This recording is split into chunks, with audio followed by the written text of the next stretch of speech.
അസ്സലാമു അലൈക്കും. അന്ന് രാത്രി ഷിബിലി നേരത്തെ തന്നെ വീട്ടിലേക്ക് വന്നിരുന്നു. ഷോപ്പിലെ തിരക്ക് കാരണം അവൻക്ക് വല്ലാത്തൊരു തലവേദന തോന്നിയത് കൊണ്ടാണ് നേരെ റൂമിലേക്ക് നടന്നത്. തണുത്ത വെള്ളത്തിലൊന്ന് കുളിച്ചതിന് ശേഷം മോളുട്ടിയുടെ അടുത്തേക്ക് പോകാമെന്ന് അവൻ കരുതി. ഡോറിന് മുൻപിൽ ചെന്നതും അകത്തു നിന്നൊരു താരാട്ടുപാട്ട് അവൻ്റെ കാതിലേക്ക് ഒഴുകിയെത്തി. അവർ മേമിയും മോളും ഇന്ന് തൻ്റെ റൂമിലാണല്ലോ. ചാരി വെച്ച ഡോറ് തുറക്കാൻ കൈ ഉയർത്തിയവൻ ആ പാട്ടിൽ ലയിച്ചെങ്ങനെ അനങ്ങാതെ നിന്നുപോയി. താലോലം താലോലം താലോലം താലോലം കുഞ്ഞേ താലോലം കേട്ടു നീ ഉറങ്ങണം മോളേ. റസിയുടെ മധുരമായ ശബ്ദം കേട്ടു നിൽക്കുന്നവൻ്റെ ഹൃദയം കുളിർമഴ നനഞ്ഞതുപോലെ തണുത്തു. അവൻ്റെ ചുണ്ടുകളിലേക്ക് ചെറുചിരി വന്നെത്തിയിരുന്നു. എന്തൊരു മധുരമായ ശബ്ദം!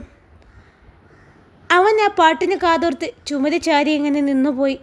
താൻ ഡോറിൽ തട്ടിയാൽ റസിയ പരിഭ്രമിച്ച് പാട്ട് നിർത്തി കളയുമെന്നും മോളൂട്ടിയുടെ ഉറക്കം അലസോരപ്പെടുമെന്നുമെല്ലാം ഓർത്തപ്പോൾ അവരെ ശല്യം ചെയ്യാൻ അവന് തോന്നിയില്ല. കുറച്ചു സമയം കഴിഞ്ഞതും റസിയയുടെ പാട്ട് നിലച്ചു. മോളൂട്ടി ഉറങ്ങിക്കാണുമെന്ന് അവനോർത്തു. ഷിബിലിയുടെ കാലുകൾക്ക് അനക്കം വെച്ചു. അവനൊന്നും അറിഞ്ഞിട്ടില്ലാത്തതുപോലെ ചാരി വെച്ച ഡോറ് പതിയെ തുറന്നു.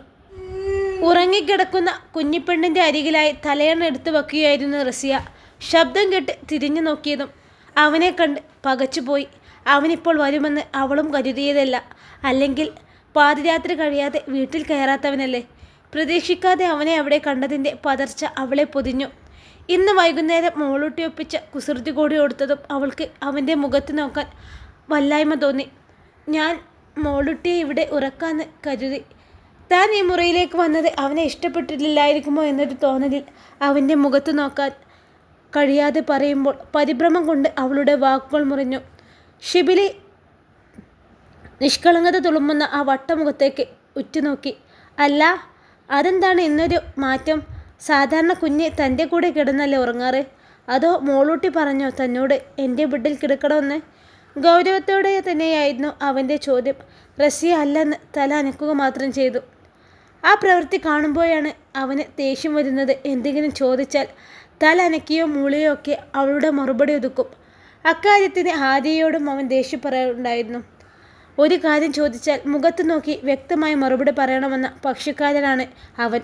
ഹാദിയേക്കാൾ പാവമാണ് റസിയ. അവളിത്ര പാവമായതുകൊണ്ടാണ് എല്ലാവരും അവളുടെ തലയിൽ കയറുന്നത്. അവളോടുള്ള മറ്റുള്ളവരുടെ മനോഭാവത്തിൽ മാറ്റം വരണമെങ്കിൽ അവളുടെ സ്വഭാവത്തിൽ ആദ്യം മാറ്റം വരുത്തുക തന്നെ വേണമെന്ന് ചിന്തിച്ചു. എടോ, തൻ്റെ വായിൽ നാക്കില്ലേ? ഒരു കാര്യം ചോദിച്ചാൽ വാ തുറന്ന് മിണ്ടാൻ എന്താണ് ഇത്ര ബുദ്ധിമുട്ട്? അവൻ്റെ ദേഷ്യം കലർന്ന ചോദ്യം കേട്ട് അവൾ കൂടുതൽ പരിഭ്രമിച്ചു. അവൻ്റെ മുമ്പിൽ നിൽക്കുമ്പോൾ ദേഹമാകെ ഒരു വിറയലാണ്. അവനെ കടന്ന് പെട്ടെന്ന് പുറത്തേക്കോടാൻ തോന്നിയ നിമിഷം. അത് ഞാനാ മോളൂട്ടിയോട് പറഞ്ഞത് ഇവിടെ കിടന്ന് ഇറങ്ങിക്കൊള്ളാൻ. പതിഞ്ഞൊരു ശബ്ദത്തിൽ പറയുമ്പോൾ അവളുടെ മൂക്കിൻ തുമ്പിലും മേൽച്ചുണ്ടിന് മുകളിലും കുഞ്ഞു വിയർപ്പുമുട്ടകൾ സ്ഥാനം പിടിച്ചിരുന്നു. അതെന്താ, എൻ്റെ മോള് കൂടെ കിടക്കുന്നത് തനിക്കിഷ്ടല്ലേ? അവളെ എന്ന് അടുത്ത് കിട്ടിയപ്പോൾ അവൻ എന്തൊക്കെയാണ് ചോദിക്കാനുള്ളത്? എല്ലാം വെറുതെയാണ്. ഈ കാണിക്കുന്ന ദേഷ്യവും ഗൗരവവും എല്ലാം അവൻ്റെ പ്രണയത്തിനെ മൂടിവെച്ച മുഖംമൂടിയാണെന്ന് അവന് മാത്രമല്ലേ അറിയൂ. തൻ്റെ വീട്ടിലാണ് താമസമെന്ന് പറഞ്ഞിട്ട് കാര്യമില്ല. അവർ തമ്മിലുള്ള കൂടിക്കാഴ്ച വളരെ വിരളമാണ്. വല്ലപ്പോഴുമേ ഒന്ന് അവളെ കാണാൻ കിട്ടൂ. മിക്ക സമയവും ആരുടെയും മുന്നിൽ പെടാതെ ഒഴിഞ്ഞു മാറി നിൽക്കും പെണ്ണ്. ഇനിയിപ്പോൾ ഇങ്ങനെ അടുത്ത് കിട്ടിയപ്പോൾ അവൻ്റെ ആ പരിഭ്രമിച്ചുള്ള നിൽപ്പ് കണ്ടപ്പോൾ അവൻ്റെ മനസ്സ് തുടിച്ചു. അവളോടൊന്ന് മിണ്ടാൻ, അവളെ ഒന്ന് കണ്ണു നിറച്ച് കാണാൻ. അയ്യോ, അങ്ങനെയില്ല. മോളൂട്ടി എൻ്റെ കൂടെ ഉറങ്ങുന്നതുകൊണ്ടേ എനിക്ക് സന്തോഷമേ ഉള്ളൂ. പെട്ടെന്ന് തന്നെ റസിയ പറഞ്ഞു. എന്നിട്ടാണോ കുഞ്ഞിനെ ഇവിടെ ഉറക്കിയത്? താൻ കള്ളം പറയല്ലേ, എനിക്കെല്ലാം മനസ്സിലാവുന്നുണ്ട്. അവളെ വട്ടുകളിപ്പിക്കാൻ തന്നെ തീരുമാനിച്ചു അവൻ. റസിയക്ക് അവനെ എങ്ങനെ പറഞ്ഞ് മനസ്സിലാക്കണമെന്ന് അറിയുന്നില്ല. അത് മോളൂട്ടിയുടെ അബ്ബയെ ഓർത്തപ്പോൾ എനിക്കെന്തോ അവളെ ഇവിടെ ഉറക്കുന്നതാണ് നല്ലതെന്ന് തോന്നി. നിങ്ങൾ അബ്ബയും മോളും ഞാൻ വരും മുമ്പേ ഒരുമിച്ചല്ലേ ഉറങ്ങിയത്? ഞാൻ വന്നപ്പോൾ ബാക്കി പറയാതെ നിർത്തി റസിയ അവൻ്റെ മുഖത്തേക്ക് നോക്കി. നീ വന്നപ്പോൾ ഞങ്ങൾക്കിടയിൽ അകലം കൂടിയെന്ന് തോന്നിയോ? അതിന് കാരണം താനാണെന്നും തോന്നിക്കാണും. അവൻ്റെ സംസാരത്തിൽ അത്രയും ഗൗരവം തിങ്ങിയെങ്കിലും ആ ശബ്ദത്തിൽ അവൾക്ക് പോലും മനസ്സിലാക്കാൻ കഴിയാത്ത വിധം അവളോടുള്ള ഇഷ്ടം ഒളിപ്പിച്ചിരുന്നു. എന്തായാലും മോളൂട്ടി ഇന്ന് ഇവിടെ കിടന്നോട്ടെ. നാളെ മുതൽ തൻ്റെ കൂടെ ഉറയ്ക്കാൽ മതി. ഉമ്മയുടെ ചൂട് പറ്റി ഉറങ്ങാൻ എൻ്റെ മോൾക്ക് ഭാഗ്യമുണ്ടായിട്ടില്ല. ഇനിയെങ്കിലും. അത് പറയുമ്പോൾ അവൻ്റെ ചങ്കിലൊരു പിടച്ചിലുണ്ടായി. അവനാ പറഞ്ഞതിൻ്റെ അർത്ഥം മനസ്സിലാവാതെ അവളും നോക്കി നിന്നു. എങ്കിലും അവൻ്റെ മനസ്സിലിപ്പോൾ മോളൂട്ടിയുടെ ഉമ്മയാവുമെന്ന് അവൾ ഓർത്തു. പെട്ടെന്ന് പ്രിയപ്പെട്ടവളെ ഓർത്തുകൊണ്ടാവും ആ ശബ്ദം ഇടറിയത്, ആ മുഖത്തെ പ്രകാശം മങ്ങിയത്. അവൻ്റെ ആ നിൽപ്പ് കണ്ട് റസിയയ്ക്കും ഹൃദയത്തിൽ നേർത്തൊരു വിങ്ങലുണ്ടായി. ഞാനിന്നാ പൊയ്ക്കോട്ടെ? പതിഞ്ഞൊരു ശബ്ദത്തിൽ ചോദിച്ചു റസിയ. പൊയ്ക്കോ. അവൻ വഴിമാറിക്കൊടുത്തതും ശ്വാസം വീണുകിട്ടിയതുപോലെ അവൾ ആ മുറിയിൽ നിന്ന് ഇറങ്ങി മുന്നോട്ട് നടക്കുമ്പോഴാണ് റസിയ ഒരു വഷളം ചിരിയോടെ തൻ്റെ നേർക്ക് നടന്നു വരുന്ന ഷെയ്ജലിനെ കാണുന്നത്. അപ്പോൾ നാട്ടുകാർ പറയുന്നതിൽ കുറച്ചൊക്കെ സത്യമുണ്ടല്ലേ റസിയ? ഷെയ്ജൽ അവളുടെ അടുത്തേക്ക് വന്നു. റസിയ പരിഭ്രമിച്ചുകൊണ്ട് പുറകിലേക്ക് തിരിഞ്ഞു നോക്കി. അപ്പോഴേക്കും ഷിബിൽ ഡോറടിച്ച് കുറ്റിയിട്ടിരുന്നു. നോക്കണ്ട, അവൻ ഡോറടിച്ചു. അവന് വേണ്ടതൊക്കെ കൊടുത്തിട്ടല്ലേ മോള് വന്നത്. അവനെ ക്ഷീണിച്ചു കാണും. അവളുടെ മിഴികളെ പിന്തുടർന്ന് അടഞ്ഞു കിടക്കുന്ന ഡോറിലേക്ക് നോക്കി ഷൈജൽ പറഞ്ഞു. നിങ്ങൾ എന്തൊക്കെയാണ് പറയുന്നത്? അവൻ്റെ വായിൽ നിന്നും ഒഴുകുന്ന വാക്കുകൾ കേട്ട് അറപ്പോടെ ചോദിച്ചു റസിയ. ഒന്നും മനസ്സിലായില്ലേ കുട്ടിക്ക്? ഷൈജൽ പുച്ഛത്തോടെ ചോദിച്ചു. ഞാനൊന്ന് ഇഷ്ടമാണെന്ന് പറഞ്ഞപ്പോൾ എന്തൊക്കെയായിരുന്നു? നിനക്ക് അവൻ്റെ കൂടെ കിടക്കാൻ ഒരു പ്രശ്നവും എന്നെക്കാൾ എന്ത് തേങ്ങാടി അവനുള്ളത്? നിന്നെ ഞാൻ മഹറിന് സ്വന്തമാക്കിക്കോട്ടെ എന്നാണ് ചോദിച്ചത്, അല്ലാതെ അവനെപ്പോലെ വെപ്പാട്ടിയാക്കിക്കോട്ടെ എന്നല്ല. അവളുടെ ഉടലാകെ കണ്ണോടിച്ചുകൊണ്ട് പറഞ്ഞു ഷൈജിൽ. വാക്കുകൾ സൂക്ഷിച്ചുപയോഗിക്കണം. നിങ്ങൾ ഉദ്ദേശിക്കുന്ന പോലെ ഒരു പെണ്ണല്ല. ദേഹമാകെ പുഴുവരിക്കുന്നത് പോലെ തോന്നിയതും പെട്ടെന്ന് തോന്നിയൊരു ധൈര്യത്തിൽ റസിയ പൊട്ടിത്തെറിച്ചുപോയി. അതെനിക്കറിയാലോ, നീ പുണ്യാളത്തിയാണെന്ന്. പറഞ്ഞു തീരും മുമ്പേ ഒരു വഷളം ചിരിയോടെ ഷൈജൽ അവളുടെ കയ്യിൽ കയറി പിടിച്ചു. വിടടാ എന്നെ. വീട്ടിലിൽ ഞാൻ ഒച്ച വെക്കും. ഷിബിക്കയെ വിളിച്ചാലുണ്ടല്ലോ, ആള് നിന്റെ മയ്യത്തെടുക്കും. അവൾ കൈ വലിച്ചുകൊണ്ട് പറഞ്ഞതും അവൻ അവളെ വലിച്ച് നെഞ്ചിലേക്കിട്ട് തൻ്റെ ദേഹത്തേക്ക് അമർത്തി. ആ പിടക്കുന്ന പെണ്ണുടലിൻ്റെ ചൂട് അവനെ മത്തുപിടിപ്പിച്ചു. നീ ഒച്ച വെക്കുമോ? എങ്കിലും ഒച്ച വെക്കടേ. നിന്റെ മറ്റോന് ഇറങ്ങി വരട്ടെ, ഞാൻ പറഞ്ഞോളാം അവനോട്. കഴപ്പും മുത്ത് നീ എന്നെ കിടക്കാൻ ക്ഷണിച്ചതാണെന്ന്. ഞാൻ വരില്ലെന്ന് പറഞ്ഞപ്പോൾ നീ എന്നെ കുറ്റക്കാരനാക്കാൻ വേണ്ടി ശ്രമിച്ചതാണെന്ന്. അവൻ ഒരു നിമിഷം കൊണ്ട് മെനഞ്ഞെടുത്ത കഥ കേട്ട് റസിയ തരിച്ചു നിന്നു. തൻ്റെ പേരിൽ ഒരുപാട് കഥകൾ ഉള്ളത് കൊണ്ട് എല്ലാവരും പെട്ടെന്ന് വിശ്വസിക്കുകയും ചെയ്യും. നീ ഒച്ച വെക്കടി. ഷൈജൽ അവളുടെ കാതോരം അടക്കി പറഞ്ഞു. എന്തേ ഒച്ച വെക്കുന്നില്ലേന്ന്? മര്യാദക്ക് ഞാൻ പറഞ്ഞതുപോലെ അനുസരിച്ചാൽ നിനക്ക് കൊള്ളാം. പിന്നെ എനിക്ക് നിന്നോടൊരു മോഹം തോന്നിപ്പോയി. ഒരു രാത്രി മാത്രം, ഒറ്റ രാത്രി നീ എൻ്റെ കൂടെ കിടക്കണം റസിയ. എനിക്ക് വേണം നിന്നെ. അത് കഴിഞ്ഞാൽ ഞാൻ നിന്നെ ശല്യം ചെയ്യില്ല. ഈ വീട്ടിൽ നിന്ന് തന്നെ പോയിക്കോളാം ഞാൻ. ഷൈജിൽ പറയുന്നത് കേട്ട് വിറങ്ങലിച്ച് നിന്നവൾ പെട്ടെന്ന് ബോധോദയം വന്നതുപോലെ ശക്തിയിൽ അവനെ തള്ളി മാറ്റിയിരുന്നു. അവനൊന്ന് വേച്ച് ആ ചുവരിൽ തട്ടി ഇടിച്ചു നിന്ന ശേഷം റസിയ പെട്ടെന്ന് സ്റ്റെയറിനടുത്തേക്ക് തിരിഞ്ഞു നോക്കാതെ ഓടിയിരുന്നു. അവൻ തന്നെ പിന്തുടരുന്നെന്ന തോന്നലിൽ താനൊരു ഗർഭിണിയാണെന്ന് പോലും ഓർക്കാതെ ഭയത്തോടെ അവൾ ആ സ്റ്റെയർ ഓടിയിറങ്ങി തൻ്റെ റൂമിൽ കയറി വാതിൽ കൊട്ടിയടച്ചു. ശ്വാസമെടുക്കാൻ കഴിയാതെ കിതച്ചുകൊണ്ട് അവൾ ആ വാതിലേക്ക് ചാരി നിന്നു. എന്നാൽ ഡോറിൽ ആരും തട്ടി വിളിക്കുന്നത് പോലെ തോന്നിയതും റസിയുടെ നെഞ്ചിൽ നടുക്കം വീണു. ഡോറിൽ തുടരെയുള്ള തട്ടി കേട്ടതും റസിയുടെ ഉടലൊന്നാകെ ഭയന്ന് വിറച്ചു. അവനായിരിക്കും ആ ഷൈജൽ. അയാൾ പറഞ്ഞതുപോലെ ഒരു രാത്രി അവൻ്റെ കൂടെ കിടക്കാൻ വിളിക്കുകയാവും. അതിൽ സമ്മതിച്ചില്ലെങ്കിൽ ചിലപ്പോൾ അയാൾ എന്നെ ബലമായി കീഴ്പ്പെടുത്തുമായിരിക്കും. അതോർത്തതും അവളുടെ ഉള്ളിലൂടെ ഒരു മിന്നൽപിടർ പിടഞ്ഞു പാഞ്ഞു. മുമ്പൊരിക്കലും ഒരുവൻ തൻ്റെ സമ്മതം പോലും ചോദിക്കാതെ തന്നിലേക്ക് പടർന്നു കയറിയ ഓർമ്മ നെഞ്ചിലേക്ക് തികട്ടി വന്നു. നിസാം പേരിനെങ്കിലും തൻ്റെ ഭർത്താവായിരുന്നു. ഷൈജൽ. അവനെപ്പോലൊരു ആഭാസനെ തൻ്റെ ശരീരം കാഴ്ചവെക്കേണ്ടി വന്നാൽ പിന്നെ ഈ റസിയയില്ല. അയാൾക്ക് കീഴ്പ്പെടേണ്ടി വന്നാൽ ആ നിമിഷം അവസാനിപ്പിക്കും റസിയയെ നശിച്ച ജീവിതം. ഉള്ളിപ്പിടയുന്ന നോവോട് ഒരു വിരൽപ്പും തുമ്പ് പോലും ചലിപ്പിക്കാൻ കഴിയാതെ മരവെച്ച് നിൽക്കുമ്പോൾ അവളുടെ കണ്ണിൽ നിന്ന് ഒരു കനൽ തുള്ളി കവിളിലൂടെ ഊർന്നിറങ്ങി. ഇല്ല, ഇനിയും വേദനിക്കാൻ വയ്യ എനിക്ക്. 2 പുരുഷന്മാരിൽ നിന്നുള്ള ക്രൂരതകൾ ഏറ്റുവാങ്ങിയവളാണ്. എന്നിട്ടും ഞാനിപ്പോൾ ജീവിച്ചിരിക്കുന്നത് തൻ്റെ വയറ്റിൽ വളരുന്ന തൻ്റെ പൊന്നോമനെ ഓർത്ത് മാത്രമാണ്. അവളുടെ കൈ അറിയാതെ ആ കുഞ്ഞു വയറിൽ അമർന്നതും അവൾക്ക് വല്ലാത്തൊരു ധൈര്യം കൈവന്നിരുന്നു. തൻ്റെ കുഞ്ഞ് തൻ്റേത് മാത്രം. അവനെ ഇങ്ങനെ സ്പർശിക്കുമ്പോൾ അവളിലെ ഉമ്മയ്ക്ക് വല്ലാത്തൊരു ആത്മവിശ്വാസം കിട്ടാറുണ്ട്. തനിച്ചായി പോയ തനിക്ക് അവനുണ്ടെന്ന് തോന്നൽ. ഇല്ല, ഇനിയും റസിയ തോൽക്കാൻ പാടില്ല. എനിക്ക് ജീവിക്കണം. ആരെയും ഭയക്കാതെ എൻ്റെ കുഞ്ഞിന് വേണ്ടി ജീവിക്കണം. അവന് വേണ്ടിയാണ് ഈ ഉമ്മ മരിക്കാതെ പിടിച്ചു നിൽക്കുന്നത്. അവന് വേണ്ടി മാത്രം. പ്രതിരോധിക്കാനുള്ള വഴി തേടി റസിയയുടെ മിഴികൾ വെപ്രാളത്തോടെ ചുറ്റിലും ചലിച്ചു. ഒടുവിൽ തേടിയതെന്തോ കണ്ട് കിട്ടിയതുപോലെ റസിയ പാഞ്ഞു ചെന്ന് സാബിറയുടെ തയ്യൽ മെഷീന് മുകളിലിരിക്കുന്ന കത്രിക കയ്യിലെടുത്തു. ഒരു ഭ്രാന്തിയെപ്പോലെ അവൾ ആ വാതിലിൻ്റെ കൊളുത്ത് നീക്കി വലിച്ചു തുറന്നു. ഷെയ്ജലിനെ പ്രതീക്ഷിച്ചിടത്ത് ഐഷുമ്മയെ കണ്ടതും റസിയയുടെ കലങ്ങിയ മിഴികൾ തുറിച്ചു വന്നു. സമനില തെറ്റിയതുപോലെ അവൾ ഐഷുമ്മയെ തറപ്പിച്ചു നോക്കി. പിന്നെ പതിയെ സമനില വീണ്ടെടുത്തു. തൻ്റെ മുമ്പിൽ ആക്രമണത്തിനൊരുങ്ങി ആയുധം പിടിച്ച് കിതപ്പോടെ നിൽക്കുന്ന റസിയയെ കണ്ടതും ഐഷുമ്മയുടെ കണ്ണു തള്ളി. അവർക്കെന്തോ അപകടം മണത്തു. ഗുളിക കഴിക്കാനുള്ള വെള്ളവുമെടുത്ത് അടുക്കളയിൽ നിന്ന് വരുമ്പോഴാണ് ആരും ഈ റൂമിലേക്ക് പാഞ്ഞു കയറുന്നത് പോലെ തോന്നിയത്. സംശയം തീർക്കാൻ വേണ്ടിയാണ് ഈ ഡോറിൽ വന്ന് തട്ടിയതും. ഐഷുമ്മ ഒന്നും മനസ്സിലാവാതെ അവളെ നോക്കി. ഷൈജലിൻ്റെ നെഞ്ചിൽ കുത്തിയിറക്കാൻ പാകത്തിന് റസിയ ഉയർത്തിപ്പിടിച്ച കത്രിക താഴ്ന്നു വന്നു. അവളുടെ ആ ചുവന്ന പോയ മുഖത്തും നെറ്റിയിലും തോളിലേക്കും അലസമായി വീണു കൊടുക്കുന്ന മുടിയും സമനില തെറ്റിയതുപോലെയുള്ള നിൽപ്പും ഭാവവും ഐഷുമ്മയിലും ഭയമുണർത്തി. അവളോട് അത്ര അടുപ്പം കാണിക്കാറില്ലെങ്കിലും അവളെ എപ്പോഴും സംരക്ഷിക്കാറുണ്ട്, ശ്രദ്ധിക്കാറുണ്ട് ഐഷുമ്മ. അവളുടെ സംരക്ഷണം ഏറ്റെടുത്തത് തൻ്റെ മകനാണ്.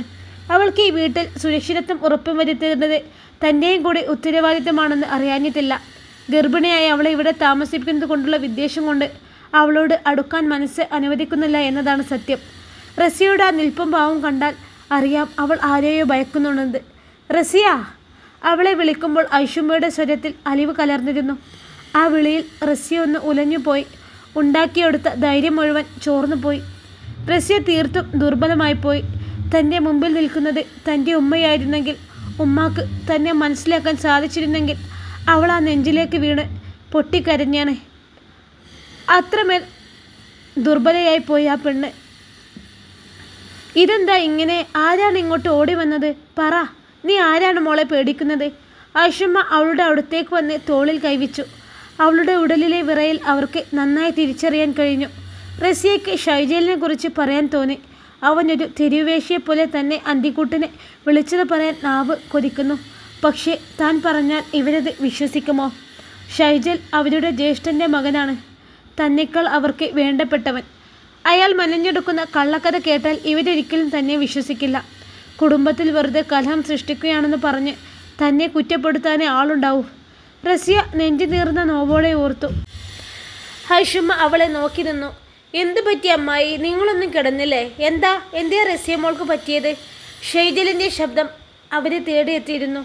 റസിയ വാ തുറക്കും മുമ്പ് ഷൈജൽ അവിടെ പ്രത്യക്ഷപ്പെട്ടു. റസിയ അവനെ തുറച്ചു നോക്കി. എന്തൊരു വിനയം, എന്തൊരു അഭിനയം! ചതിയൻ! ഇവനാണ് തന്നെ ഭയപ്പെടുത്തിയതെന്ന് പറയാൻ അവളുടെ നാവ് തരിച്ചെങ്കിലും അവൻ്റെ കണ്ണിലെ കൗശലം തിരിച്ചറിഞ്ഞതും റസിയ മൗനം തുടർന്നു. അവനെ കണ്ടപ്പോൾ അവളുടെ കണ്ണുകൾ ചുവന്നു. നിനക്ക് എന്തെങ്കിലും വല്ലായ്മയുണ്ടോ റസിയ? ഹോസ്പിറ്റലിൽ പോകണോ? ഷൈജൽ അടുത്തേക്ക് വന്നതും അവൾ അറപ്പോടെ ഒരടി പുറകേട്ട് വെച്ചു. എനിക്ക് കുഴപ്പമൊന്നുമില്ല. അവളുടെ ശബ്ദം വിറയാർന്നു. ചോദിച്ചത് ഷൈജലായിരുന്നെങ്കിലും അവൾ ഐഷുമ്മയെ നോക്കിയാണ് പറഞ്ഞത്.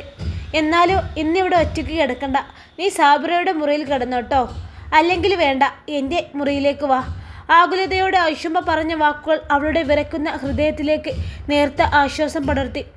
ഐഷുമ്മയ്ക്ക് അവളെ അവിടെ തനിച്ചാക്കാൻ തോന്നിയില്ല. അവരവളുടെ കൈപിടിച്ച് മുന്നോട്ട് നടന്നു. ഐഷുമ്മയുടെ കൂടെ അവരുടെ റൂമിലേക്ക് നടക്കുമ്പോൾ റസിയ ഷൈജലിനെ തിരിഞ്ഞു നോക്കി. തന്നെ ഞാൻ എടുത്തോളാം മോളെ. ഒരു വഷളം ചിരിയോടെ മീശ പിരിച്ചു വെച്ച് പറയുന്നവനെ കണ്ടതും അവൾ ഭയത്തോടെ മുഖം വെട്ടി തിരിച്ചു. വിറക്കുന്ന കാലടികളെ പറിച്ചെടുത്ത് അവൾ ആ ഉമ്മയോടൊപ്പം നടന്നു. ഐഷുമ്മയുടെ മുറിയിൽ ചെറിയ കട്ടിലാണ്. രണ്ടാൾക്ക് തിക്കി തിരക്കി കിടക്കാനുള്ള ഇടമേ ഉള്ളൂ. അവർ ഷെൽഫിൽ നിന്നൊരു പായയും ബെഡ്ഷീറ്റും എടുത്തു അവൾക്ക് നൽകി. കൂടെ ഒരു തലയിണയും. താഴെ കിടക്കാൻ ബുദ്ധിമുട്ടുണ്ടോ? ഐഷുമ്മ തിരിക്കുമ്പോൾ അവൾ വേഗം ഇല്ലെന്ന് തല അനക്കിയിരുന്നു. അവളൊന്ന് ബാത്റൂമിൽ പോയി വന്നപ്പോഴേക്കും ഐഷുമ്മ കിടന്നിരുന്നു. താഴെ ആ പാ വിരിച്ച് റസിയും അതിൽ ചുരുണ്ടുകൂടി. രാത്രി ഏറെ കഴിഞ്ഞിട്ടും ഉറക്കം എത്താതെ അവൾ തിരിഞ്ഞും മറിഞ്ഞും കിടന്നു. ദേഹത്തിൻ്റെ വിറയൽ ഇപ്പോഴും മാറിയിട്ടില്ല. കണ്ണടച്ചാൽ മനസ്സിൽ തെളിയുന്നത് ഷൈജലിൻ്റെ മുഖമാണ്. അവൻ തന്നെ നോക്കി പൊട്ടിച്ചിരിക്കുന്നത് പോലെ തോന്നുകയാണ്. അവൻ പൊതിഞ്ഞു പിടിച്ച തൻ്റെ ശരീരത്തിൽ ഇപ്പോഴും അവൻ്റെ മണം തങ്ങി നിൽക്കുന്നുണ്ടെന്ന് തോന്നുകയാണ്. കാതുകളിൽ അവൻ്റെ മൂർച്ചയുള്ള സ്വരം മുഴങ്ങുന്നത് പോലെ തോന്നുകയാണ്. ആകെ ഭ്രാന്തി പിടിക്കുന്നത് പോലെ തോന്നിയതും റസിയ ഇരു ചെവിയും കൈക്കൊണ്ട് പൊത്തി അമർത്തിക്കിടന്നു. ഏറെ നേരം റസിയ ആശുമ്മ വിളിക്കുന്നത് പോലെ തോന്നിയപ്പോഴാണ് അവൾ മുഖം തിരിച്ചു നോക്കിയത്. ആ സമയം വരെ അവരും ഉറങ്ങിയിട്ടില്ലായിരുന്നു. അവളുടെ ഭയത്തിൻ്റെ കാരണം തേടി അവരുടെ ഉറക്കവും നഷ്ടപ്പെട്ടിരുന്നു. നീ ഉറങ്ങിയില്ല പെണ്ണേ? അത് ചോദിക്കുമ്പോൾ ആശുമ്മയുടെ ശബ്ദത്തിൽ അല്പം പോലും ദേഷ്യമില്ലായിരുന്നു. ധൈര്യമായിട്ട് ഉറങ്ങിക്കോ. ഇവിടേക്ക് ഒരാളും കയറി വന്ന് നിന്നെ ഉപദ്രവിക്കില്ല. പുലർച്ചെ എപ്പോഴാണ് റസിയ ഉണർന്നത്. അതുകൊണ്ട് തന്നെ സുബീ ബാങ്ക് വിളിച്ചതൊന്നും അവൾ അറിഞ്ഞില്ല. നേരം വെളുത്തത് അറിയാതെ ഒരുപാട് നേരം ഉറങ്ങി. ആയിഷമ്മ പുറത്തേക്ക് പോകുമ്പോൾ അവളെ ഒന്ന് നോക്കി. ശാന്തമായി ഉറങ്ങുന്നവളെ ഉണർത്താൻ അവർക്കും തോന്നിയില്ല. അബ്ബയുടെ കുറുമ്പിക്കുട്ടി ഉണർന്നോ? ഷിബിലി കുളി കഴിഞ്ഞ് വരുമ്പോൾ ബെഡിൽ എണീറ്റിരിക്കുന്ന മോളെ നോക്കി ചോദിച്ചു. അവൾ അവളുടെ അബ്ബയെ നോക്കി ഒന്ന് പുഞ്ചിരിച്ചു. പല്ല് തേക്കണ്ടേ വാവേ, എണീറ്റ് വാ. ഷിബിലി അവളെ വിളിച്ചു. ഇല്ല, ഞാൻ എൻ്റെ യശമേമിൻ്റെ കൂടെ പല്ല് തേക്കുന്നുള്ളൂ, അവൾ ചിണുക്കിക്കൊണ്ട് പറഞ്ഞു. അമ്പടി ഭയങ്കരി, നിനക്കിപ്പോൾ എപ്പോഴും നിൻ്റെ മേമയെ മാത്രം മതിയില്ലേ? തല തുടച്ച് തവൾ വിരിച്ചിടുന്നേരം അവൻ പറഞ്ഞു. എനിക്ക് മേമയെ അത്യക്ക് ഇഷ അബ്ബാ, ഒരുപാട് ഇഷ.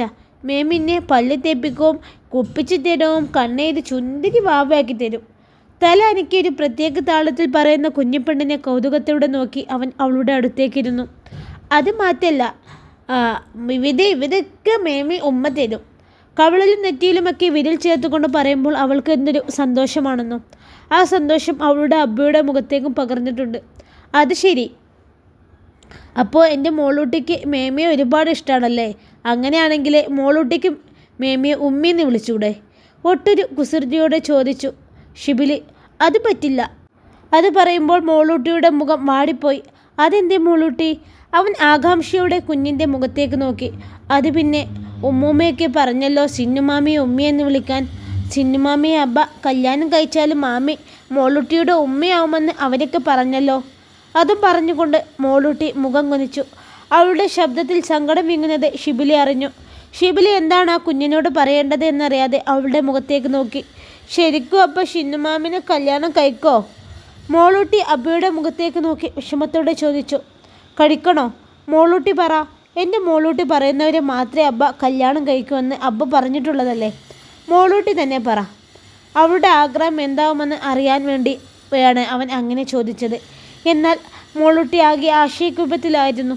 സിന്നുമാമി അവൾക്ക് ഒട്ടും ഇഷ്ടമല്ലല്ലോ. പിന്നെ അവളെ എങ്ങനെ ഉമ്മി എന്ന് വിളിക്കും? വേണ്ടബ്ബ, അബ്ബ ആ പെണ്ണിനെ കെത്തണ്ട, ദുഷ്ടയാ അവൾ. എപ്പോഴും എൻ്റെ മേമയെ ഓരോന്ന് പറഞ്ഞ് എപ്പോൾ കരയിപ്പിക്കും ആ പെണ്ണ്. മോളൂട്ടിന് വഴക്ക് പറയും. എനിക്ക് ഇഷ്ടമല്ല അവരെ. ആ പെണ്ണിനെ അബ്ബ കെറ്റിയ മോലൂതി പിന്നെ അബ്ബാനോട് മിണ്ടൂല. അത് പറഞ്ഞു തീർത്തപ്പോഴേക്കും ആ കുഞ്ഞിപ്പെണ്ണ് കരച്ചിലിൻ്റെ വക്കിലേക്ക് എത്തിയിരുന്നു. അവളുടെ കുഞ്ഞിക്കവൾ ചുവന്ന് സങ്കടം അറിഞ്ഞതും ഷിബിലി അവളെ പൊക്കി മടിയിലേക്കിരുത്തി. ഇല്ല കേട്ടോ, എൻ്റെ മോളൂട്ടിക്ക് ഇഷ്ടമല്ലാത്തത് ഒന്നും ഈ അബ്ബക്കും വേണ്ട. മോളൂട്ടിക്ക് ഏറ്റവും ഇഷ്ടമുള്ള ഒരാൾ തന്നെ നമുക്ക് ഉമ്മിയായിട്ട് കൊണ്ടുവരാം. അപ്പോൾ മോളൂട്ടിയും ഹാപ്പി, അബ്ബയും ഹാപ്പി. അവൻ അവളുടെ ഇരു കവളിലും മുത്തമിട്ടു. മോളൂട്ടിയുടെ ചുണ്ടുകൾ അതിമനോഹരമായി പുഞ്ചിരിച്ചു. അവൾ കണ്ണു തുടിച്ച് അബ്ബയുടെ മടയിൽ കയറി നിന്ന് അവൻ്റെ കഴുത്തിലൂടെ ഇരുകൈയും ചുറ്റിപ്പിടിച്ച് നെറ്റി ചേർത്ത് വെച്ചു. കഴിക്കാൻ ഇരിക്കുമ്പോഴെല്ലാം മോളൂട്ടിയെപ്പോലെ ഷിബിലിയും തിരഞ്ഞത് അവളെയായിരുന്നു, വെളുത്തു മലിഞ്ഞൊരു സുന്ദരി പെണ്ണിനെ. എന്നാൽ അവളെ അവിടെയൊന്നും കാണാതെ അവൻ്റെ മുഖം ചുളിഞ്ഞു. അടുക്കളയിലേക്കും അവനൊന്ന് പാളി നോക്കിയിരുന്നു. ഇല്ല, റസി അവിടെയൊന്നുമില്ല. ഈ പെണ്ണിത് എവിടെ പോയി? ഇനി അവൾക്ക് വല്ല അസുഖവും? ഓർത്തതും അവൻ്റെ നെഞ്ചൊന്ന് പിടിച്ചു. മോളൂട്ടിയാണെങ്കിൽ സ്പൂൺ കൊണ്ട് ഉപ്പുമാവ് കഴിക്കുന്ന തിരക്കിലാണ്. ഇവൾക്കെങ്കിലും മേമയൊന്ന് തിരക്കിക്കൂടെ? ഷിബിലി മോളൂട്ടിയെ നോക്കി. അവൾക്ക് ഇഷ്ടമുള്ള ഫുഡ് കണ്ടപ്പോൾ അവളും മേമയെ മറന്നെന്ന് തോന്നുന്നു. ഷിബിയുടെ കണ്ണുകൾ ചുറ്റിലും ആരെയെ തിരിയുന്നത് അവനെ എതിർവശം ഇരുന്ന് കഴിക്കുന്ന സിന്നൂറ ശ്രദ്ധിച്ചു. ആ പെണ്ണിനെ തിരിയാവും മുരടൻ.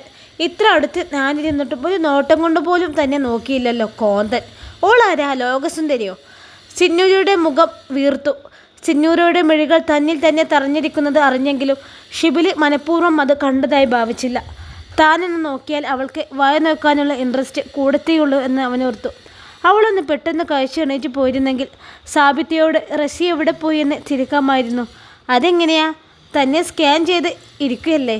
കോളിംഗ് ബെൽ മുഴങ്ങിയതും സാബിറ ജനാലയുടെ കർട്ടനൊന്ന് നീക്കി നോക്കി. ഷിബി, നമ്മുടെ പള്ളിയിലെ ഉസ്താദ് മുക്രിയാണല്ലോ.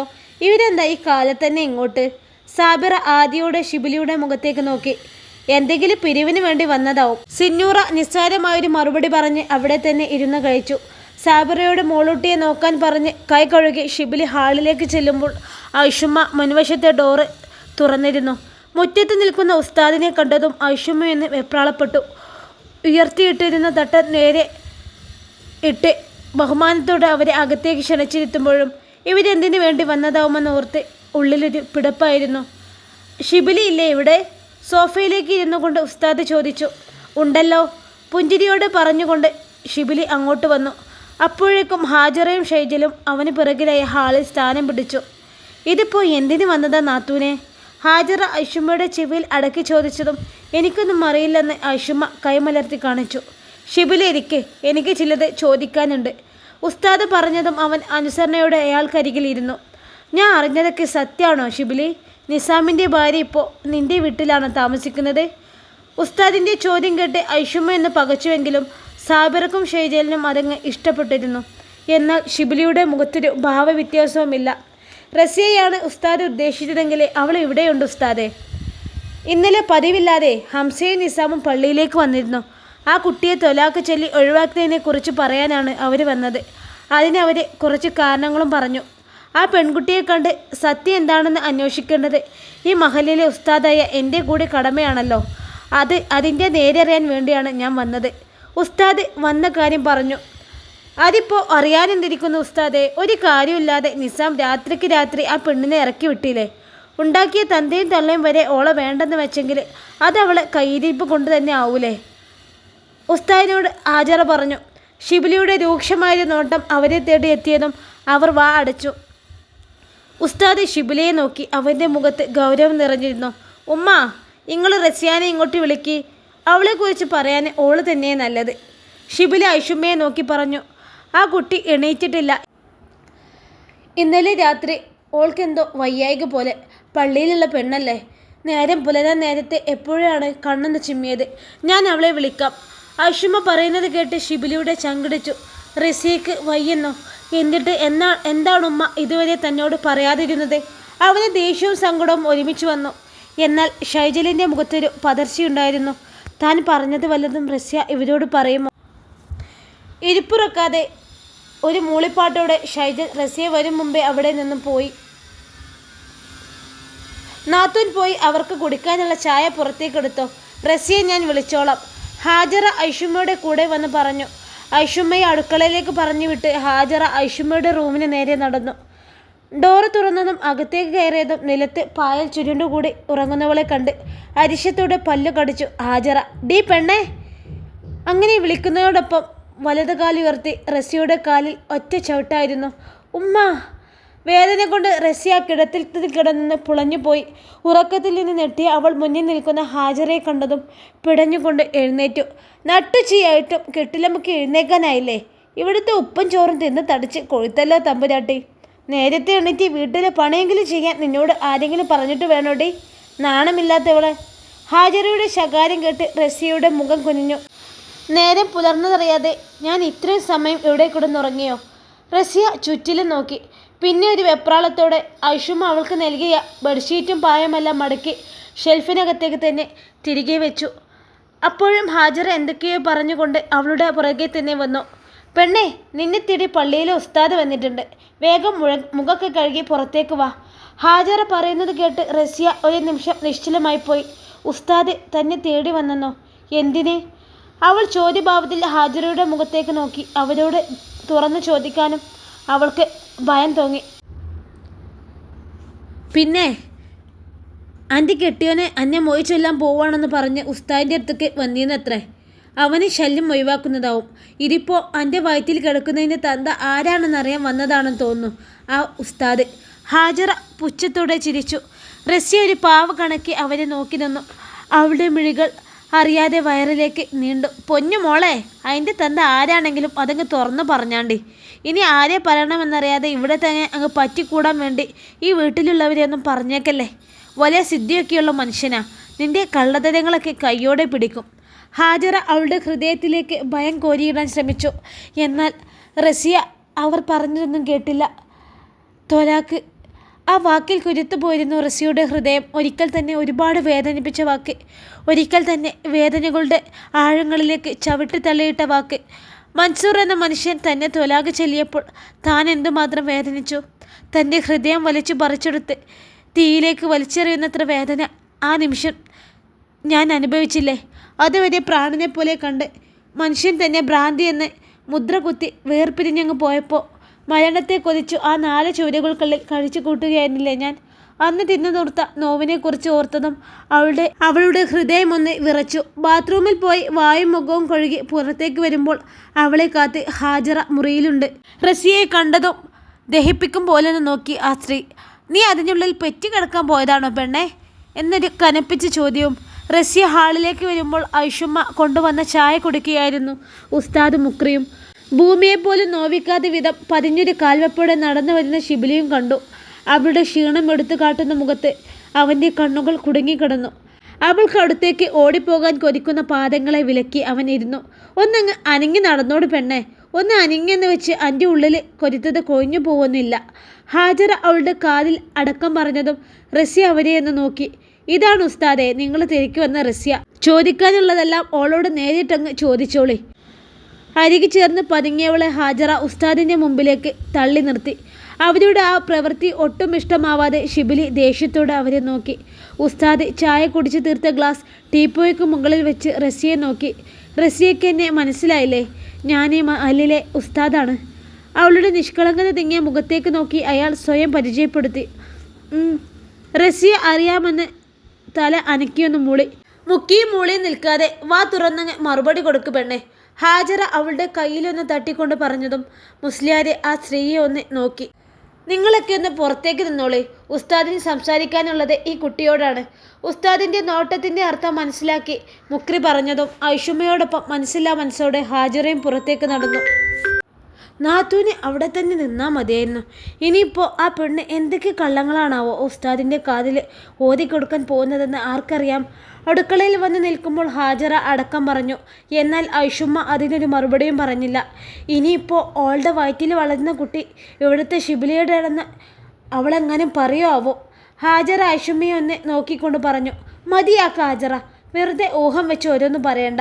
അവർ സംസാരിക്കട്ടെ. ഐഷുമ്മയുടെ ശബ്ദം കനത്തു. റസിയ അങ്ങനെയൊന്നും പറയുന്ന പെണ്ണല്ലെന്ന് ഇന്നലെ ഒരു രാത്രി കൊണ്ട് ഐഷുമ്മക്ക് മനസ്സിലായിരുന്നു.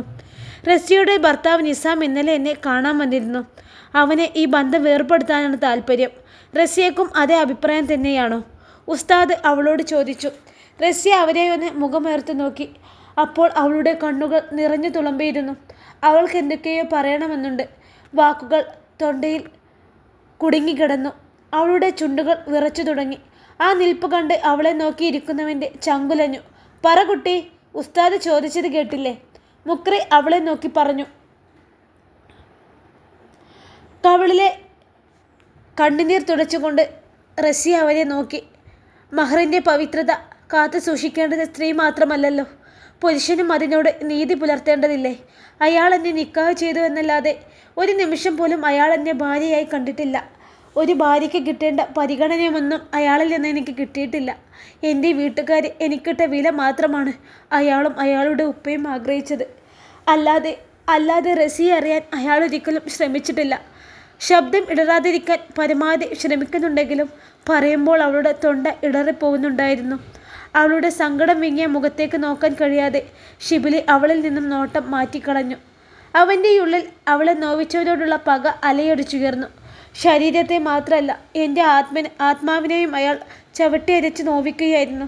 എങ്കിലും സഹിച്ചെൻ്റെ വേദന കടിച്ച് ഞാൻ ആ വീട്ടിൽ ദിനങ്ങൾ തള്ളി നീക്കി. എന്നെ വെച്ച് അയാൾ വീണ്ടും എൻ്റെ ഉപ്പാൻ്റെ കയ്യിൽ നിന്ന് പണം വാങ്ങിക്കൊണ്ടിരുന്നു. അയാളുടെ ആവശ്യങ്ങളൊക്കെ തീർന്നത് കൊണ്ടാവാം അയാൾ കിട്ടിയ മഹർ അയാൾ തന്നെ പൊട്ടിച്ചെടുത്തു. ആ ഓർമ്മയിൽ റസിയൊന്ന് തേങ്ങിപ്പോയി. കെട്ടിത്തന്നവൻ തന്നെ പൊട്ടിച്ചെടുക്കുമ്പോൾ അന്നേ അയാൾക്ക് ഈ പെണ്ണ് അന്യയായിട്ടുണ്ടാവില്ലേ? അന്നേ അയാൾ മനസ്സുകൊണ്ട് എന്നെ മൊഴി ചൊല്ലിക്കാണില്ലേ? ഇനിയൊരു ത്വലാഖിൻ്റെ ആവശ്യമുണ്ടോ എന്നാണ് റസിയ പറഞ്ഞതിൻ്റെ അർത്ഥമെന്ന് അവർക്കെല്ലാവർക്കും മനസ്സിലായിരുന്നു. അവളെ നോക്കിയോടെ എല്ലാം കണ്ണിൽ ആ പെണ്ണിനോടുള്ള അലിവ് തെളിഞ്ഞു. നിന്റെ വയറ്റിലുള്ള കുഞ്ഞ് അവൻ്റേതല്ലെന്നാണ് അവൻ പറയുന്നത്. അതിനെക്കുറിച്ച് റസിയയ്ക്ക് എന്താണ് പറയാനുള്ളത്? ആ ചോദ്യം കേട്ട് റസിയയുടെ ചുണ്ടിൽ ഒരു പുഞ്ചിരി വിരിഞ്ഞു. ചതിച്ചിട്ടില്ല റസിയ. അയാളുടെ ഭാര്യയായിരിക്കെ മറ്റൊരു പുരുഷനുമായി മനസ്സുകൊണ്ട് പോലും ഈ റസിയ അടുത്തിട്ടില്ല. പിന്നെങ്ങനെ ഈ കുഞ്ഞ് അയാളുടെ അല്ലാതാവും? എന്തായാലും അയാൾ നിഷേധിച്ച സ്ഥിതിക്ക് ഇനി എൻ്റെ കുഞ്ഞിനെ അങ്ങനെ ഒരു ഉപ്പയുടെ ആവശ്യമില്ല. അയാളില്ലെങ്കിലും ഞാൻ എൻ്റെ കുഞ്ഞിനെ പ്രസവിക്കും, പൊന്നുപോലെ വളർത്തുകയും ചെയ്യും. അയാളോട് പറഞ്ഞേക്ക് റസിയ ബന്ധം പിരിയാൻ തയ്യാറാണെന്ന്. പക്ഷേ ഒരു കണ്ടീഷൻ മാത്രമേ ഞാൻ മുന്നോട്ട് വെക്കുന്നുള്ളൂ. ഇനി ഒരിക്കലും അയാൾ നിഷേധിച്ച പിതാവിൻ്റെ പദവി ഏറ്റെടുക്കാൻ അയാൾ എൻ്റെ മുൻപിൽ വരരുത്. ശബ്ദമുയർത്തി പറയുന്നവളെ ഉസ്താദ് പകപ്പോടെ നോക്കി. മനസ്സിലായില്ലേ? എൻ്റെ കുഞ്ഞിന് മേൽ ഒരു അവകാശവും പറഞ്ഞ് അയാൾ വരില്ലെന്ന് അയാൾ എനിക്ക് ഉറപ്പ് തരണം. ഞങ്ങളുടെ വഴിയിൽ ഇനി ഒരിക്കലും അയാളുടെ നിഴൽ പോലും വീഴരുത്. ഇൻഷാ അല്ലാഹ്.